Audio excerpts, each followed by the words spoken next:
waxaa jira kiisas badan oo soo kordhay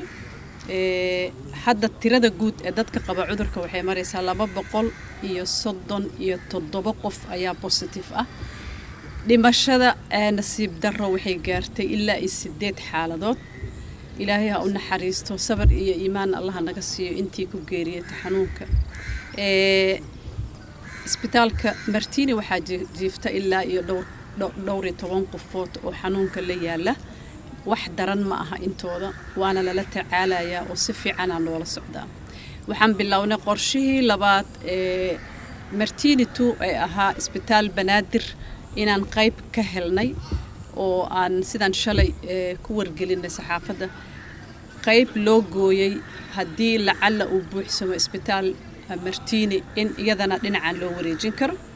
qof kasto inaga naga mid ah waxa saaran waajib in uu ka hortago qofka gurigiisa inuu isku xakameeyo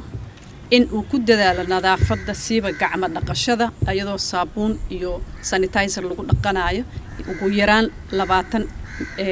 ilbiriqsi iyo ka badan in ma aragtay meelaha goobaha la isugu taga aan la tagin sidaad la socotaan banda waa lagu soo rogay magaalada wax kale looma yeelin xayiraadaas waxa waa in hoos loo dhimo chanska in dadka ay isdhexgalaan saakay waxaa howlgalaya shirkadda Hormuud oo aan aad iyo aad ugu mahadcelinayo oo naga kaalmeynaysa in 4 qaybood ee loo gooyay Banaadir laga gooyay ee lagu la talcaali doono dadka cudurka soo rito ee lagu xanaaneyn doono iyaga dib habeen ku sameynaya Hormuud waxaan rabaa inaan si gaar ah ugu mahadceliyo sidoo kale waxay ahayd Hormuud shirkadii ugu horeeyay oo call center ka nambarada na siiyo si dadka xanuunka qaba ama isaga shakiya ay soo wacdaan